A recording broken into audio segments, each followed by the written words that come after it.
Vamos a leer Génesis capítulo 4, versículos 8 al 12.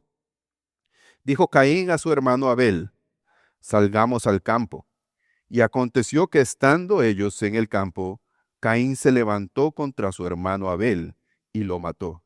Y Jehová dijo a Caín: ¿dónde está Abel tu hermano? Y él respondió: no sé. ¿Soy yo acaso guarda de mi hermano? Y él le dijo: ¿qué has hecho?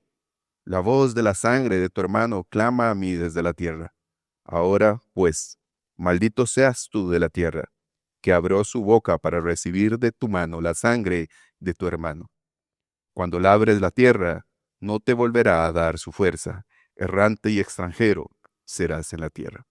Señor, pedimos tu dirección, Espíritu Santo, para que podamos aprender de tu palabra y para que podamos ser dirigidos correctamente con lo que tu palabra quiere enseñarnos el día de hoy. Ayuda a que cada uno de mis hermanos, tomando sus apuntes o poniendo atención, tú puedas hablar a sus corazones por medio de esta santa escritura inspirada por el Espíritu Santo de Dios. Te damos gracias por esta enseñanza, en el nombre de Jesús. Amén. A una pareja de esposos, marido y mujer, habían salido de un lugar en donde tenían todo su sustento y en donde podían solamente estirar su mano y poder tener algo para comer, poder tener el sustento. Ellos salen del huerto del Edén donde lo tenían todo. A esta pareja, Dios, cuando salen, son desterrados de este huerto, le da la dicha de tener dos varones. Dos niños que fueron creciendo y se fueron desarrollando conforme sus papás los iban enseñando. Ellos aprendieron muy probablemente por las enseñanzas de Adán, por las enseñanzas orales que él le daba a sus hijos, aprendieron de cómo fue que surgió todo, cómo fue el origen de las cosas y también qué fue la situación que los llevó a estar ahí en ese momento en donde estaban. Ellos no solamente aprendieron por esa tradición oral que se compartía de las enseñanzas, sino que aprendieron de su padre a desarrollar habilidades, porque su padre, al haber salido con su mujer de ese huerto, al ser desterrados, Adán tuvo que aprender a generar algo, a labrar, a trabajar, y Dios le dio la capacidad y la habilidad para que él pudiera tener esa habilidad, para que él pudiera hacer algo y tener sustento para su familia en el momento que lo necesitaran. Entonces, como Adán aprendió, él tuvo que enseñar a sus hijos a hacer lo mismo, a labrar la tierra, a trabajar. Pero vean qué interesante, porque cada uno de esos niños, de esos varones, aprendieron y se capacitaron en dos áreas distintas. Ambos pudieron haber aprendido de labrar la tierra y ambos pudieron haber aprendido de cuidar y criar ovejas. Pero cada uno se especializó o se ubicó en distintas áreas. Estas personas, estos dos varones que crecieron, Dios también les dio habilidades para que pudieran tener sustento, para que pudieran tener esa capacidad de generar algo. Dios les había dado esas habilidades. Y en el principio de este capítulo 4 vemos un punto que es muy interesante, tan interesante como los que hemos visto anteriormente. Dios no solamente crea al primer hombre y le da autoridad y señorío. Dios no solamente crea a la primer mujer y la pone para equilibrar la vida de ese hombre. Dios no solamente los une a ellos dos como pareja, sino que también Dios lo que hace es crear la primer familia que habita la tierra. Vean cómo empezó Dios a dar forma a todo. Vimos que Dios, cuando creó todas las cosas, no las hizo porque se le salió de control, sino que ya lo tenía todo planeado y organizado. Tanto así que iba a crear a esa familia, le iba a dar habilidades y capacidades para que ellos pudieran tener sustento y se pudieran desarrollar como personas individuales. Y en esa formación de esa familia, Dios iba a tratar de diferentes maneras con esas personas que la conformaban.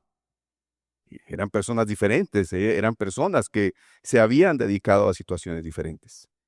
Y el trato de Dios con cada uno es de tal manera que va a llegar a la vida de Caín para llamarle la atención, para tratar con su vida, para, eh, por así decirlo, moverlo un poco, zarandearlo un poco, para que él entendiera que algo no estaba bien de lo que estaba pasando en su vida.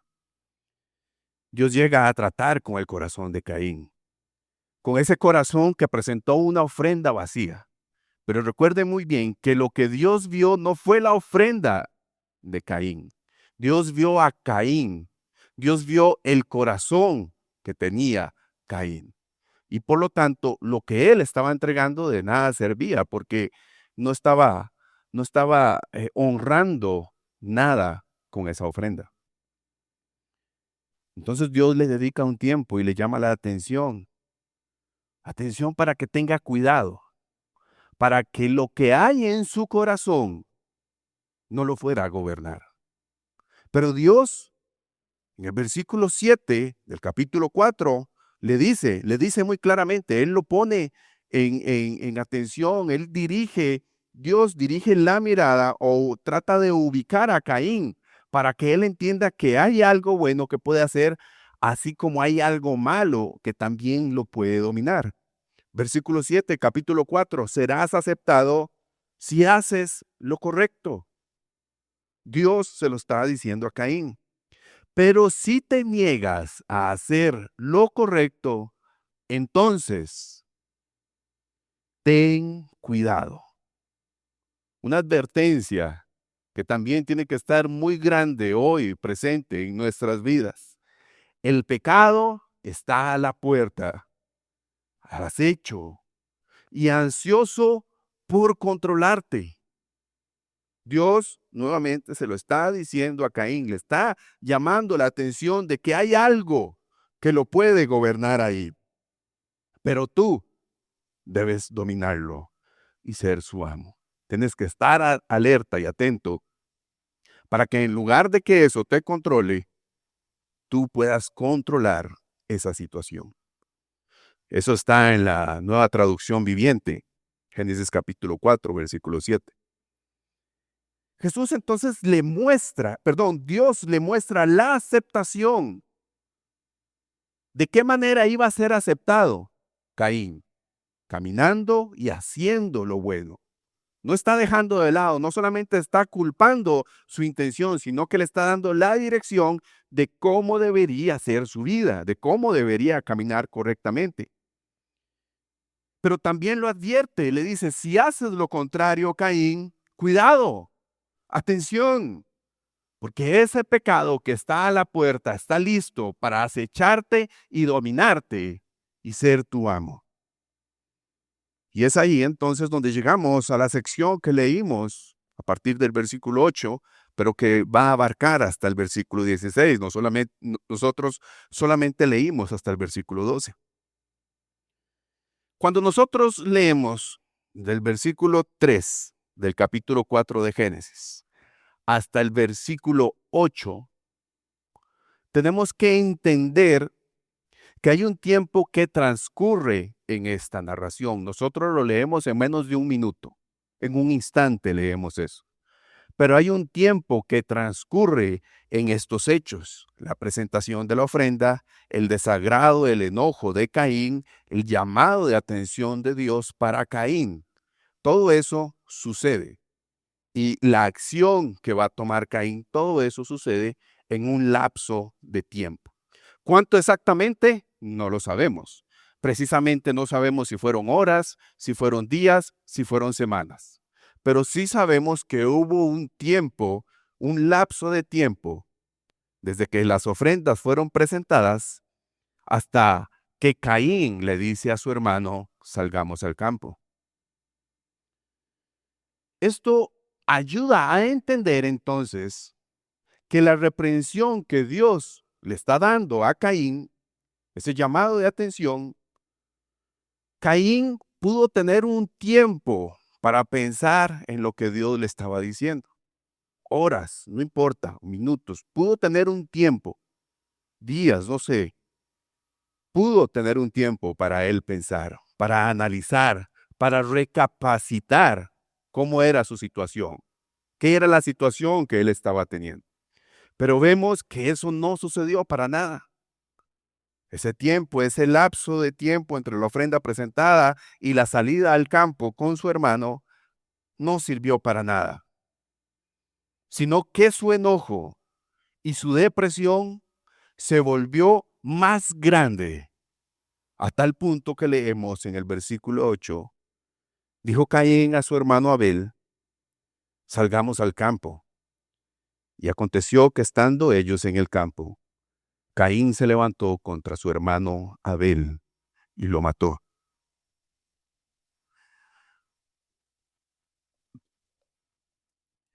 Cuando era pequeño, cuando estaba joven, había ciertos lugares a los que mi hermano y yo íbamos a jugar. Estos lugares, incluso con algunos primos también. Estos lugares quedaban a pocos minutos de la casa en donde nosotros vivíamos o de la casa materna acá en Paraíso. A veces, si íbamos con tiempo, nos íbamos caminando porque nos tomaba minutos en llegar a ese lugar. Entonces, mientras íbamos caminando, mi hermano y yo con algunos primos, íbamos hablando de qué podríamos jugar, cómo podríamos planear si no había muchas personas para jugar, eh, de qué manera íbamos a estar entretenidos. Un lapso de tiempo en que durábamos de la casa al lugar en donde íbamos a jugar y ese lapso de tiempo nos daba para que pudiéramos hablar o de algo que nos había pasado. Otras veces ya la mejenga se había armado, ya estaban jugando las personas con las que nosotros íbamos a jugar. Entonces, ¿qué hacíamos? Salíamos corriendo rapidísimo. Mi hermano siempre corrió más rápido que yo, mi hermano siempre fue mejor para el deporte que yo. Entonces él llegaba antes. Pero en ese lapso de tiempo no hablábamos, pero sí nos tomaba unos minutos en llegar. Aunque corriéramos, nos tomaba unos minutos en llegar. No hablábamos porque íbamos corriendo. Les comento esto porque Caín le dice a Abel, salgamos al campo. No sabemos si el campo estaba a unos metros de la casa, pero les tomó un tiempo en llegar. No sabemos si estaba un poquito más alejado en una colina o en algún valle, no sabemos. Pero sí les tomó un tiempo en ir caminando los dos hermanos juntos a ese lugar. Y lo que hacen los hermanos juntos cuando van caminando a ciertos lugares es hablar, es dialogar. Empiezan a pensar de algunas cosas. La Biblia no nos dice de que fueron hablando ni nada, sino que se dirigieron a ese lugar y mientras estaban en el campo, Caín se levantó contra su hermano. Pero hubo un lapso de tiempo todavía, después de la presentación de las ofrendas, después de que Caín invita a su hermano a ir al campo, todavía en ese lapso de tiempo de salir al campo y llegar al lugar en donde iba a suceder ese hecho, en donde se iba a cometer el primer homicidio, iba a tomar un lapso.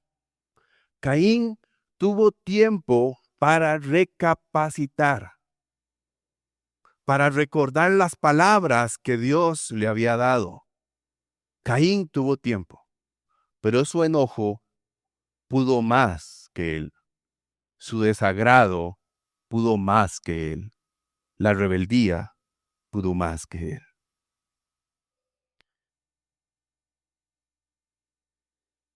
Hubo un tiempo para que Caín siguiera pensando, pero no cambió nada en él.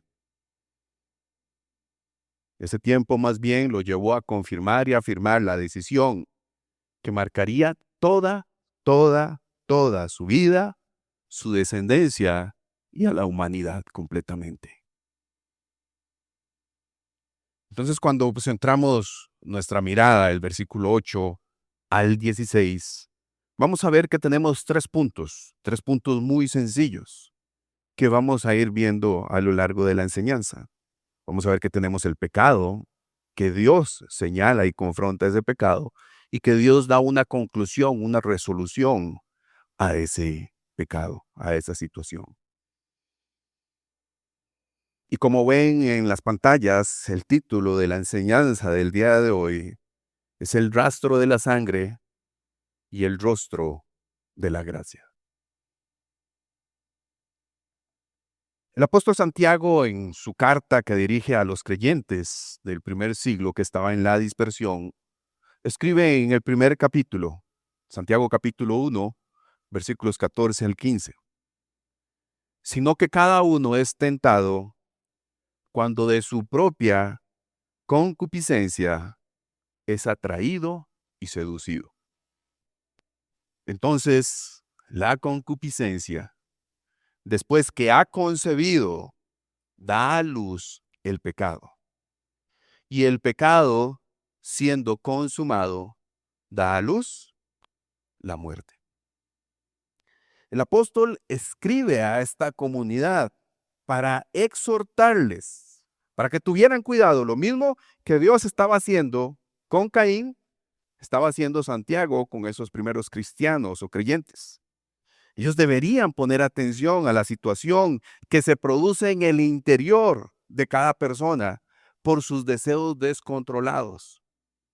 Deseos tan descontrolados que llegan a dominar a la persona y por lo tanto el pecado es producto de todo eso que domina a la persona internamente, que produce al final la muerte espiritual en las vidas de las personas, en la vida de nosotros como seres humanos. Génesis entonces nos muestra el origen del pecado, como lo hemos visto, el origen de la rebeldía, de la desobediencia. El factor común que tiene todo pecado, por más grande que nosotros lo queramos poner o por más pequeño que lo queramos ver, el factor común que tiene todo pecado es la rebeldía y la desobediencia que existe en cada persona. Por rebeldía y por desobediencia, el pecado se produce en las vidas de las personas.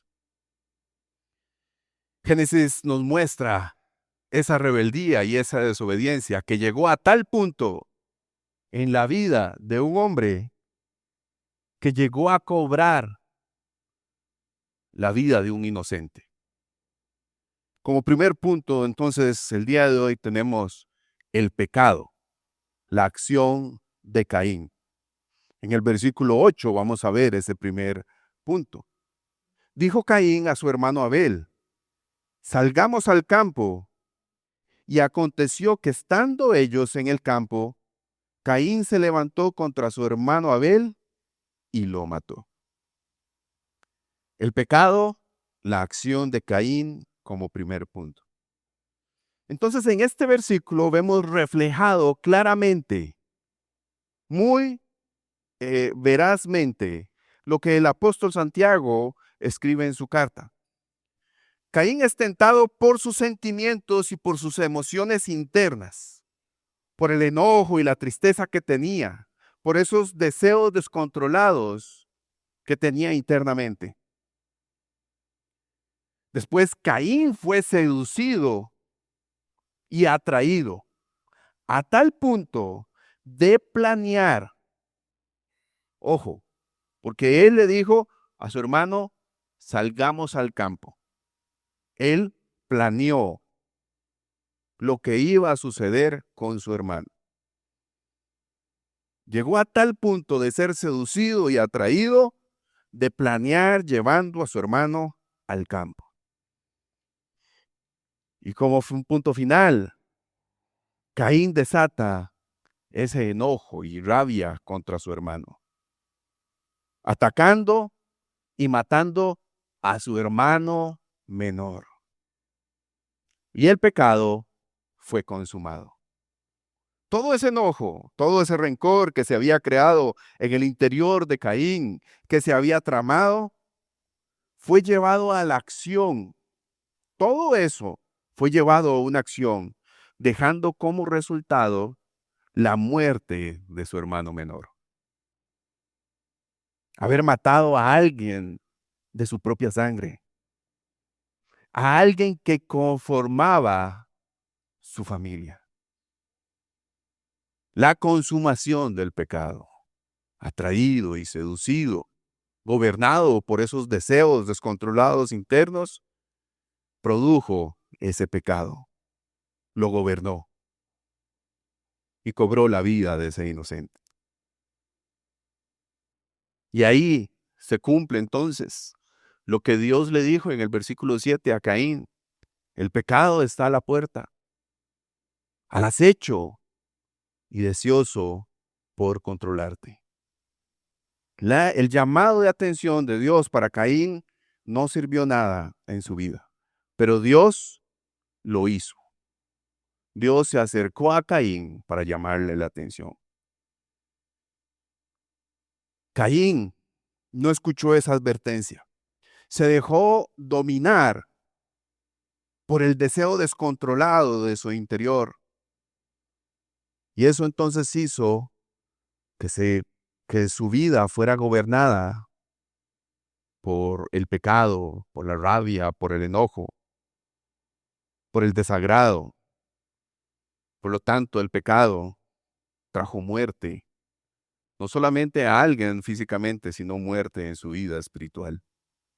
Caín pasó de ser un agricultor, alguien que había aprendido de su papá y que había caminado con su hermano, viendo a su papá trabajar y que ellos habían aprendido de ese mismo hombre.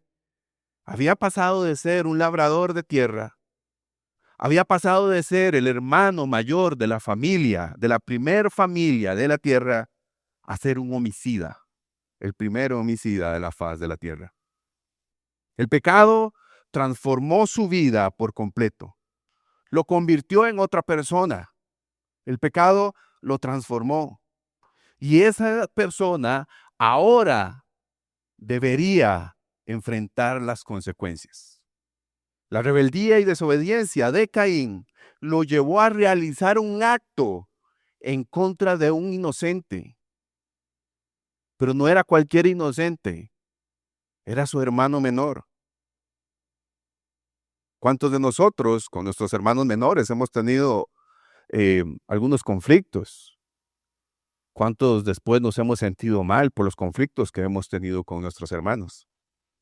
Vea a tal punto que tiene que llegar el descontrol del ser humano, el descontrol de un hombre para proceder a realizar un acto de esa manera. El dejarse ser gobernado por los deseos descontrolados lo llevó a actuar de esa manera. Pero hay algo que es similar. El mismo problema de Adán y Eva en el huerto del Edén lo tuvo Caín. ¿Cuál es ese problema? La rebeldía y la desobediencia. Adán y Eva no escucharon la voz de Dios, no atendieron a ese mandato que Dios les había dado. Caín no obedeció al llamado de atención de Dios, no valoró las palabras de Dios como un llamado de atención.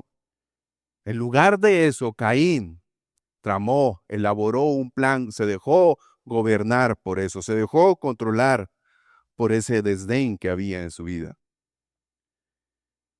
Pero ese acto no iba a quedar impune.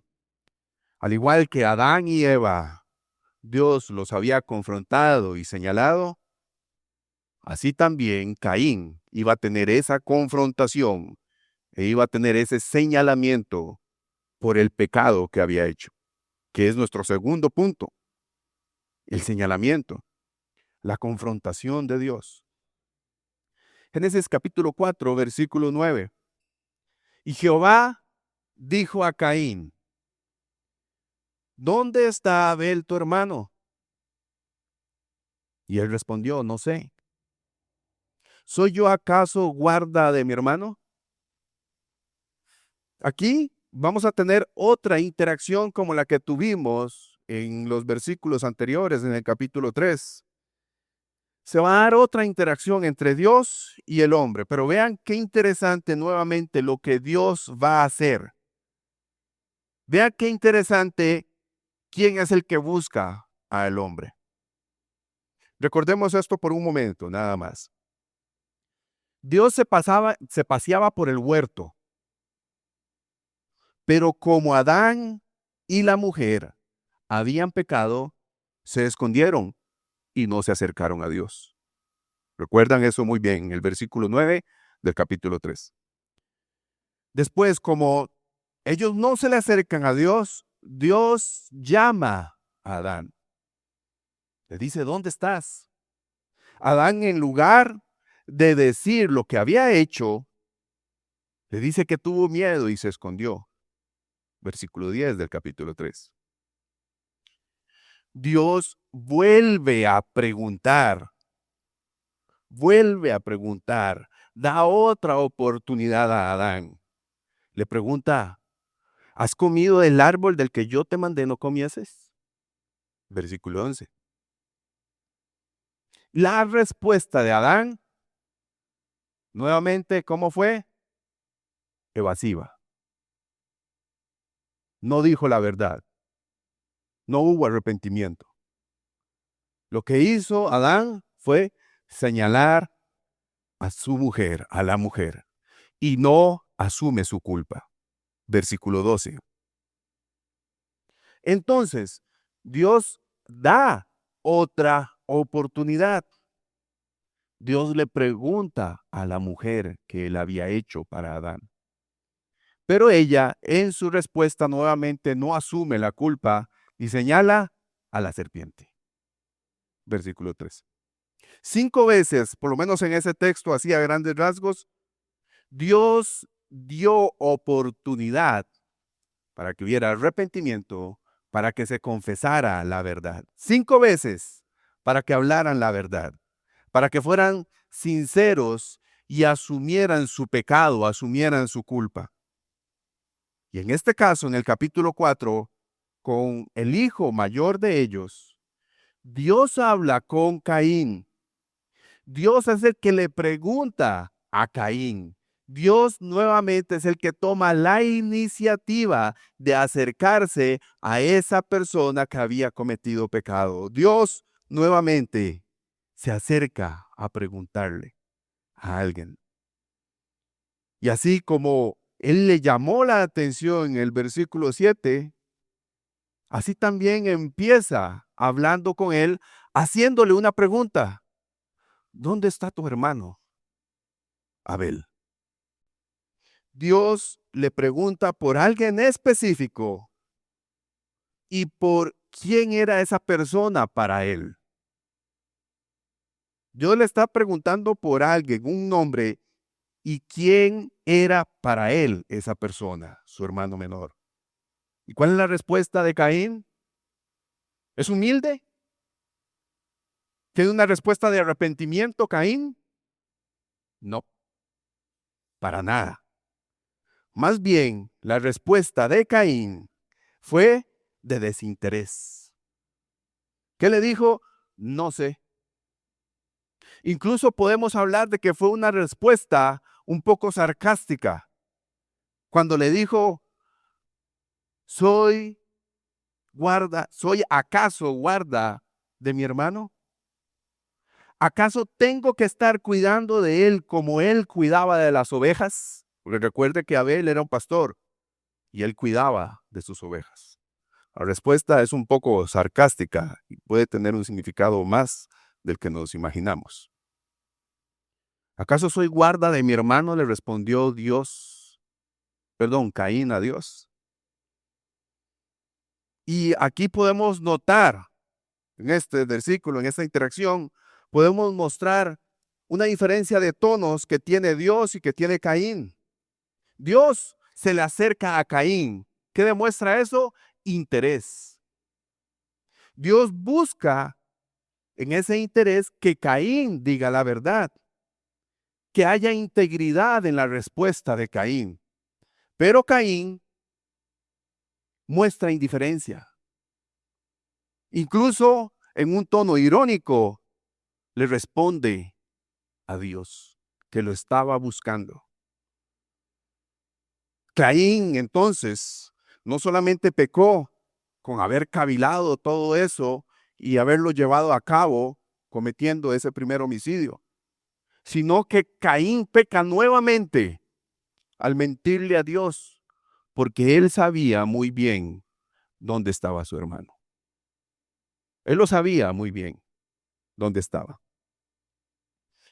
Dios, hermanos, veamos esto. Dios le está dando la oportunidad a Caín, como le dio la oportunidad a sus padres en el huerto del Edén, pero Caín actuó muy similar a ellos, a sus papás. No demostró arrepentimiento, no demostró humildad, no confesó su pecado. Y eso tal vez nos puede poner a que nosotros analicemos un poco si nosotros estamos actuando de esa manera delante de Dios. Somos muy diferentes a Adán y Eva y a Caín cuando pecamos. No confesamos, no nos arrepentimos y no decimos la verdad. Somos muy diferentes. Dios, hermanos, sabía con exactitud lo que había pasado. Recuerde esto. Dios sabía cómo había sucedido todo. Dios lo sabía. Incluso Dios estaba ahí cuando eso estaba ocurriendo. Cuando iban de camino, cuando llegaron al lugar, cuando Caín atacó a su hermano, cuando su hermano dejó de respirar, Dios estaba ahí presenciando todo. El rey David dice en el Salmo 139, versículo 3, tú escudriñas mi senda y mi descanso, y conoces bien todos mis caminos. El Salmo 139 es un hecho de la soberanía de Dios, y sería bueno que lo repasemos constantemente para que entendamos que Dios está en todo lugar, en todo momento, y conoce todas nuestras intenciones y maquinaciones.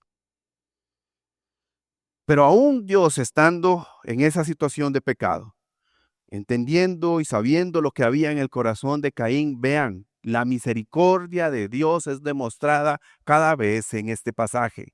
Dios da oportunidad para el arrepentimiento. Dios no solamente llega a juzgar la situación de primera instancia, no solamente porque Dios iba a señalar algo, Dios iba a juzgar algo, pero Él da la oportunidad. Dios da la oportunidad a Caín para que él pueda confesar, para que él pueda decir la verdad, para que pueda haber arrepentimiento, pero Caín le responde de una manera desinteresada y egoísta. Ojo, mucho cuidado. Cuando nosotros entendemos o hablamos de que Dios da oportunidad para arrepentirse, no significa que Él va a dejar pasar por alto el castigar el pecado. Eso es muy importante. Aunque haya arrepentimiento, y eso lo vemos en la palabra de Dios, Dios siempre se señala y juzga justamente el pecado. Muchas veces creemos que por arrepentirnos del pecado que hemos cometido, ya Dios está como si nada hubiese pasado. No, Dios no congenia con el pecado. Dios no tiene relación de ninguna manera con el pecado y por lo tanto Él lo debe castigar. Es importante que entendamos eso para que quede claro en nosotros y para que entendamos que hay algunas posiciones egoístas en nuestro corazón que buscamos tener arrepentimiento para que no haya juicio y señalamiento. Tiene que haber un castigo, tiene que haber una disciplina. Cuando el niño se porta mal, tiene que haber una disciplina de parte del padre. Tiene que haber una corrección y por lo tanto una restauración. Y eso Dios lo explica muy bien en su palabra.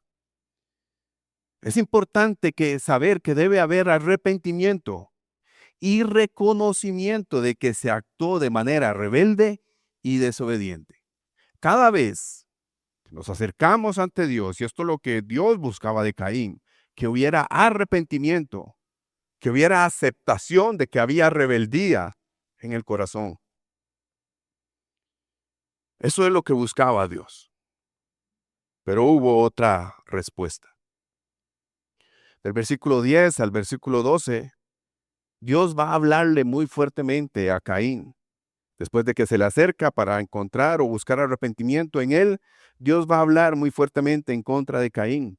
Y la manera en la que empieza la reprensión, Dios es como se debe de tratar. Perdón, es como cuando se trata de despertar a una persona que está dormida. En algunos casos, cuando la persona está muy dormida, hasta de los hombros se le agarran, ¿verdad? Y se le sacude para que se pueda despabilar, como decimos normalmente. Algo así es lo que nos podemos imaginar en esta escena en donde Dios le pregunta, ¿qué has hecho? Caín, recapacite, ¿qué hizo? Con esa pregunta, Dios está tratando de sacudir a Caín para que entendiera que tenía que haber arrepentimiento en su vida porque hay algo muy malo que había hecho. Versículo 10, Señor, Dios le dice, Caín, la voz de tu hermano, que ya no vive, es la sangre que fue derramada en la tierra. Esa voz, que es la sangre, ahora clama por algo. Y por lo tanto Dios procede a dictarle una sentencia y castigo. Versículo 11, maldito seas tú de la tierra. De esta tierra que se tragó la sangre de su hermano, eres maldito. Vea la gravedad del asunto. Fue tanto fue tanto ese castigo que Dios maldijo a Caín por ese acto. La primera vez que se declara una maldición al hombre. Y esa maldición afectó a toda la tierra, a toda la producción de la tierra. Versículo 12, la tierra no te volverá a dar su fuerza. Y ahora serás un errante y vagabundo, sin hogar, sin una tierra propia. Esa confrontación de Dios tan fuerte y tan drástica hizo que Caín hasta ese momento reconociera algo y abriera sus ojos, por lo menos con la sentencia que se le estaba dando. Pero la manera en la que responde Caín no es como la que podríamos esperar que se debía de responder según nuestro juicio. Caín responde como víctima ahora. Se da cuenta que el castigo es muy grande y que no será capaz de soportarlo. Caín se lamenta del castigo. En el texto no leemos que se lamenta del pecado que cometió. Ojo, vean qué importante esto. No se lamenta de no haber obedecido a la voz de Dios. No vemos ese lamento ahí. No se lamenta de haber matado a su hermano. Él se lamenta del juicio como una víctima, creyendo que no era capaz de soportar ese castigo. Y lo que dice cuando recibe ese castigo es, me estás expulsando de la tierra. De tu presencia me esconderé. Eso fue lo que sucedió con Adán y Eva cuando pecaron, que se escondieron porque tuvieron miedo. Lo mismo iba a hacer Caín, estaba pensando hacer. Pero vean, cuando leemos el texto despacio y tranquilo, con comas y puntos, la decisión que está tomando Caín es propia de él. Cuando él dice, de tu presencia me esconderé, Dios no lo está echando de su presencia. Él está diciendo, de tu presencia me esconderé. No hay arrepentimiento, hay victimización. no asume las consecuencias, no habla la verdad. Termina Caín victimizándose mucho más. Cualquiera que me encuentre me matará, dice. En su respuesta, en esa respuesta que da Caín, continuó la condición de no asumir su hecho grave, de no asumir su pecado, de no arrepentirse. Vean ahí muy bien, el texto no dice que Caín se arrepintió. El texto no dice que Caín confesó lo que había hecho. A Caín solo le importaba lo que le iba a pasar a él. Ahora, él, que había pecado, se estaba comportando como una víctima.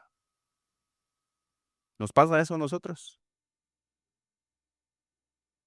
Ese rastro que dejó Caín con la sangre de Abel en la tierra lo iba a acompañar por muchos años.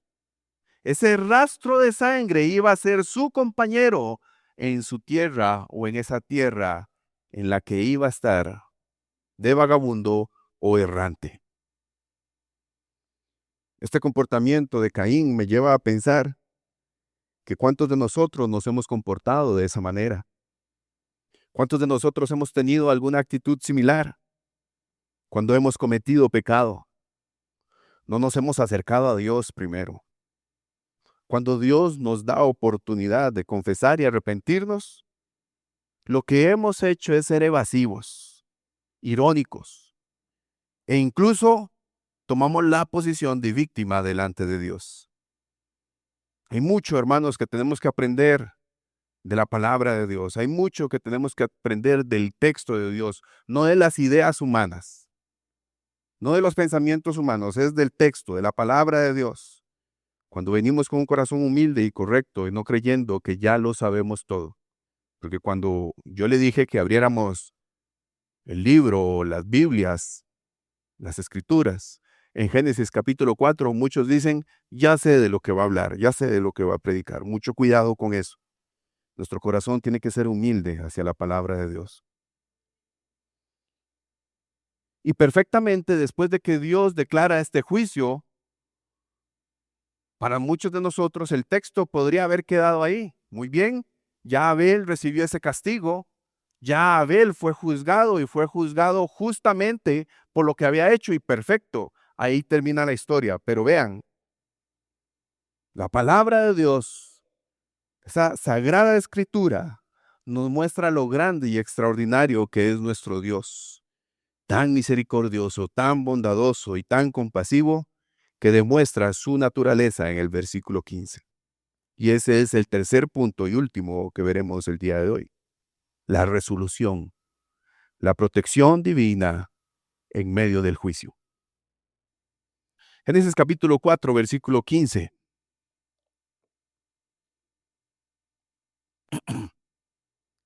Y le respondió a Jehová, ciertamente cualquiera que matare a Caín 7 veces será castigado. Entonces Jehová puso señal en Caín para que no lo matase cualquiera que le hallara. Dios pudo haberse quedado callado porque había emitido su castigo y era un señalamiento justo. Era la justicia de Dios.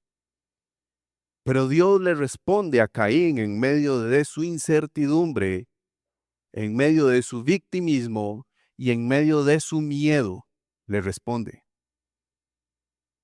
Al saber lo que vendría en su vida de ese momento en adelante.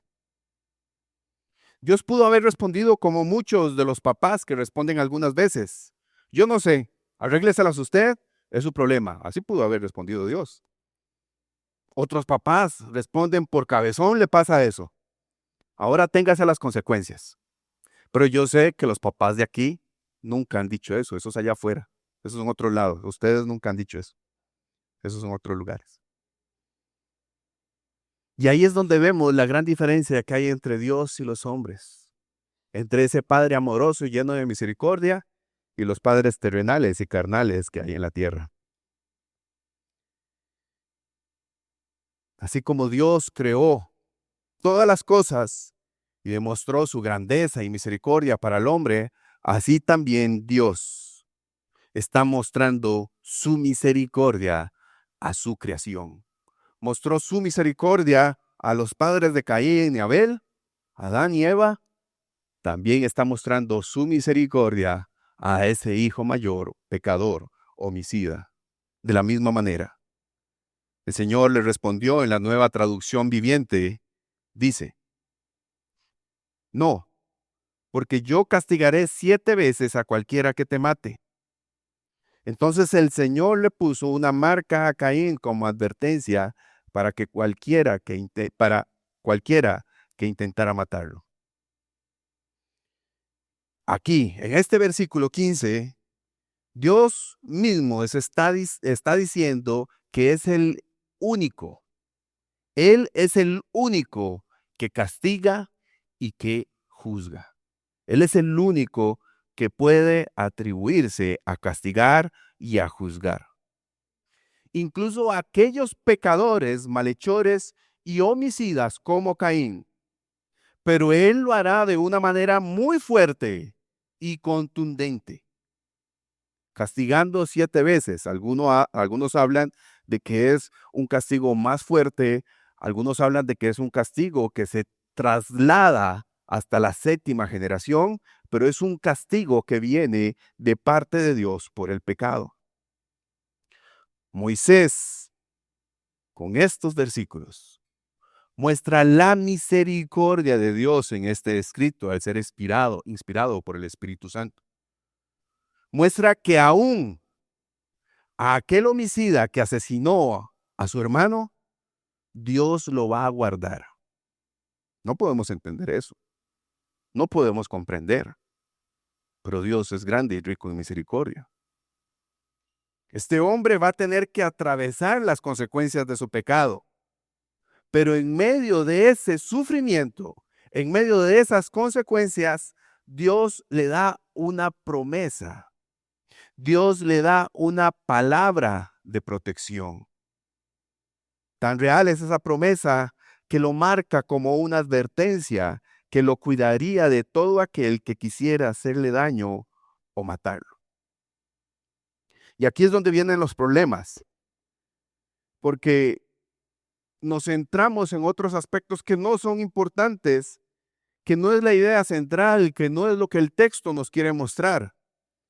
Algunos preguntan, y vean las desviaciones que tenemos cuando llegamos a estudiar la palabra de Dios. ¿Adán y Eva tuvieron ombligo? ¿Eso qué importa con lo que la palabra de Dios nos está narrando? Otros preguntan, ¿la serpiente cómo hablaba? ¿Por qué no se asustó? Eso no interesa. Hay algo más importante que tenemos que ver en el texto que nos tiene que decir. ¿Era una manzana? ¿Era una pera? Eso no importa. Ponemos cosas que son ínfimas en el texto y las desplazamos por algo que es realmente importante. Lo mismo sucede con Caín. ¿Cuál era la marca de Caín? ¿Eso qué importa? No lo sabemos. ¿De verdad creemos que la marca de Caín es lo más importante en el texto? ¿Cuál era la marca física? Si tenía una marca física, ¿es lo más importante? Lo más importante es que Dios está demostrando su protección, su misericordia, su justicia a una persona que es malhechora, a una persona que incluso no había demostrado su arrepentimiento, a una persona que es rebelde. Dios está mostrando su misericordia. No importa si era como una cruz de ceniza que tenía en la frente. ¿Eso qué importa? Lo importante es la enseñanza que Moisés está compartiendo al pueblo de Israel con este escrito. La misericordia de Dios estaba siendo demostrada sobre un pecador, homicida y mentiroso. ¿Usted es consciente de lo que está leyendo hoy? ¿Somos conscientes de esto que estamos leyendo ahí? La misericordia de Dios está siendo demostrada sobre un pecador, sobre un rebelde, sobre un desobediente. Caín sale de la presencia del Señor para vagar por la tierra, a ubicarse en un lugar por el cual iba a vagar por muchos años durante toda su vida. Y precisamente ese nombre, Nod, hace referencia a tierra errante en el original, lo cual da a entender que Caín habitó como alguien errante por esa tierra en la que se ubicó al oriente del Edén. Pero algo más importante que saber quién era Not, qué significaba Not, a qué se refería esa palabra, es ver la realidad que está reflejando Caín. ¿Cuál es la realidad que está reflejando Caín? La persona que peca es separada de la presencia de Dios. Eso mismo también sucedió con Adán y Eva. La persona que peca tiene como marca ese pecado y esa maldad que cometió. La persona que peca está separada de la presencia de Dios y se vuelve errante por donde quiera que ande, un vagabundo sin hogar. Esa es la realidad que refleja Caín y eso es lo que quiere enseñar Moisés al pueblo. El pecado separa a la persona de Dios y hace que se vuelva alguien errante de lejos y de su presencia, lejos de Dios y de su presencia. Caín se volvió, más allá de esa, si había marca física o no, Caín se volvió un referente mundial e histórico de lo que es el homicidio. Y lo que sucede cuando se comete ese acto tan atroz. Él cargó con una señal de ser el primer homicida de la tierra. Ese rastro de sangre lo perseguiría durante toda su vida. Pero, vean, pero el rostro de la justicia de Dios también estaría con él. La justicia de Dios lo protegería de la maldad que le podrían hacer. Aparte de que hubo rebeldía, desobediencia, pecado, victimización, no asumió su culpa. Dios muestra su misericordia y pone justicia para con él, da justicia a él en medio de ese juicio que estaba haciendo. Dios lo iba a proteger de la maldad que le podrían hacer.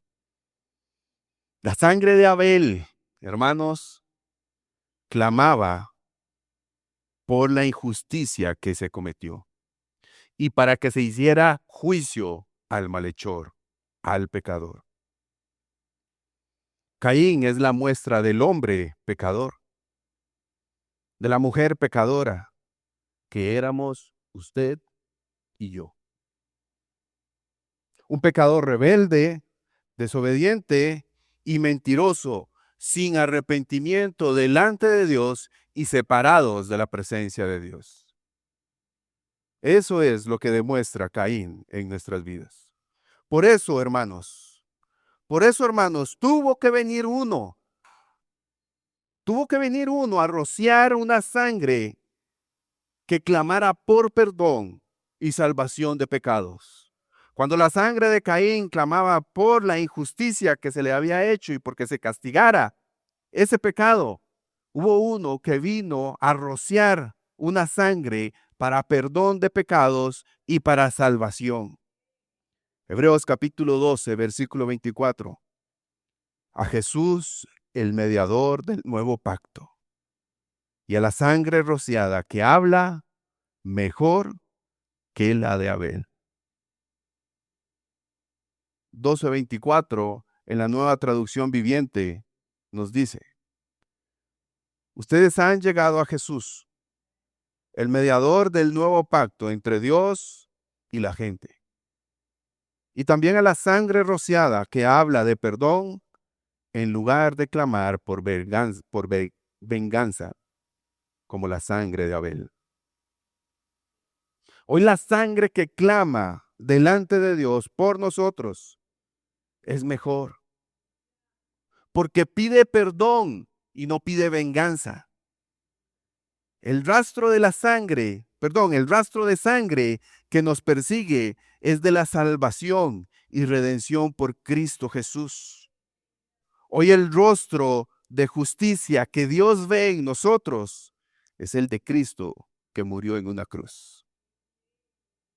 que fue sepultado en una tumba y que al tercer día resucitó con poder, venciendo al enemigo y a todas sus huestes. Como dice la carta de Judas en el versículo 25, al único y sabio Dios, nuestro Salvador, sea la gloria, majestad, imperio y potencia, ahora y por todos los siglos. Amén y amén.